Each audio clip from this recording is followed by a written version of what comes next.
గత 10 ఏళ్ల బీఆర్ఎస్ పాలనలో రాష్ట్రంలో ఒక్కరికి వడ్డీ రహిత రుణాలు ఇవ్వలేదన్నారు మంత్రి శ్రీధర్బాబు. కరీంనగర్ జిల్లా పెద్దపల్లిలో జరిగిన ఇందిరా మహిళా శక్తి చీరల పంపిణీ కార్యక్రమంలో పాల్గొన్నారు.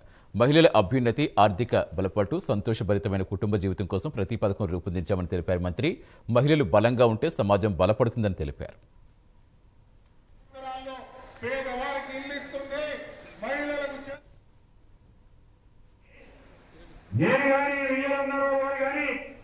రాష్ట్రపతి గారికి సమక్షంలో ఈరోజు నేను ప్రధానికారికి చెప్తా ఉన్నాను. జిల్లా కలెక్టర్ గారి ఆధ్వర్యంలో పాఠశాలలకు సంబంధించిన పాఠశాల వ్యవస్థకు సంబంధించిన మన విద్యా వ్యవస్థకు సంబంధించిన మౌలిక సదుపాయాల విషయంలో ఈ 2 సంవత్సరాల నుంచి మార్పు తీసుకొచ్చే కార్యక్రమాలు మొదలుపెట్టాము.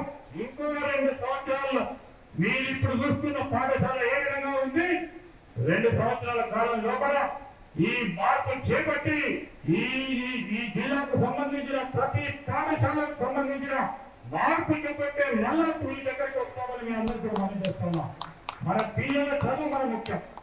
మీరు కష్టపడతా ఉన్నారు, పిల్లలు చదువుకోవాలని మీరు ఆర్గనైజేషన్ కృషి చేసి ఇబ్బంది పడ్డామని పిల్లలను ప్రయత్నం చేస్తా ఉన్నారు.